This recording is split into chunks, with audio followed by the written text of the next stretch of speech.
Madame la chancelière de la République fédérale d'Allemagne, Monsieur le Président de la République, Monsieur le Premier ministre, Monsieur le Président du Sénat, Monsieur le Président de l'Assemblée nationale, Monsieur le Président Jacques Chirac et Madame, Monsieur Konrad Adenauer, Amiral Philippe de Gaulle et Madame,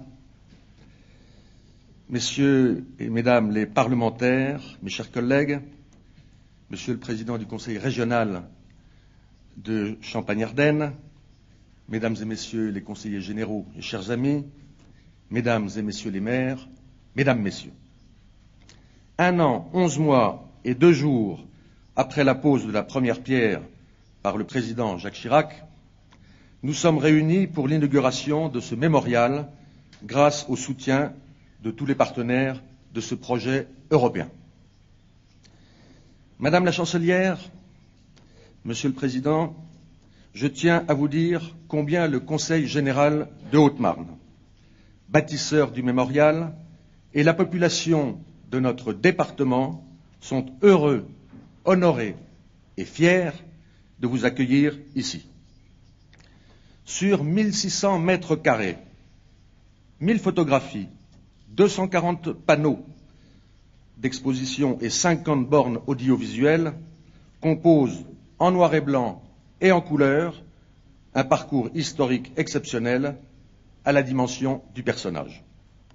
C'est ici, en Champagne, qu'il fallait un témoignage de l'œuvre et du destin de Charles de Gaulle. Ici, nous sommes chez lui.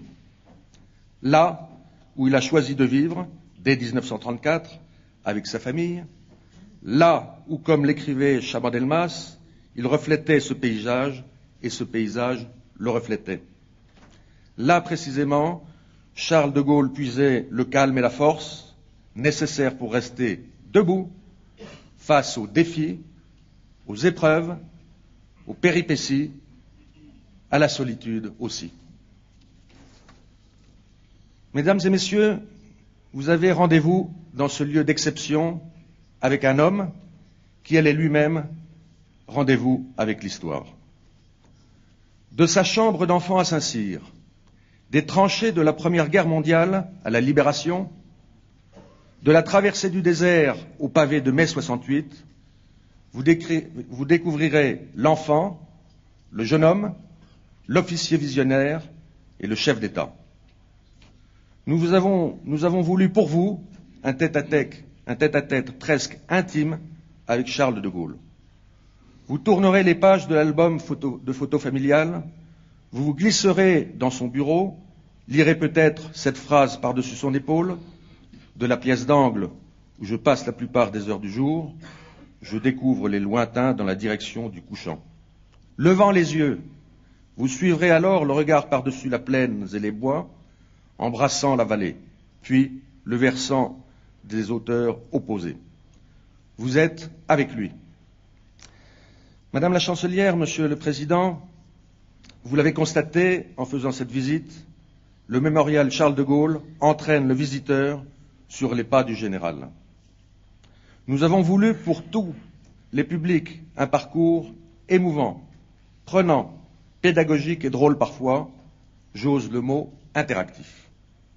Bien sûr, dans ce parcours, l'amitié franco-allemande voulue par le général de Gaulle et son homologue Konrad Adenauer est à l'honneur. Puisse la jeunesse de France et d'Allemagne se souvenir toujours qu'en ce 14 septembre 1958, l'un et l'autre ont chassé la guerre du grand livre de notre histoire. Ils ont écrit ensemble une nouvelle page de notre destinée commune sur laquelle ils ont écrit les mots paix et amitié. À votre tour, Madame la chancelière, Monsieur le Président, en inaugurant ce mémorial, vous écrivez aussi un chapitre de l'histoire des relations franco-allemandes. Aujourd'hui comme hier, confrontés aux turbulences de l'actualité et à l'urgence du présent, vous avez décidé que la politique de nos deux États ne se ferait pas à la corbeille, mais à Colombey. En cela, vous êtes fidèle à la mémoire de ce lieu Et nous savons tous, en ces circonstances, que c'est une mémoire vivante. Je vous remercie.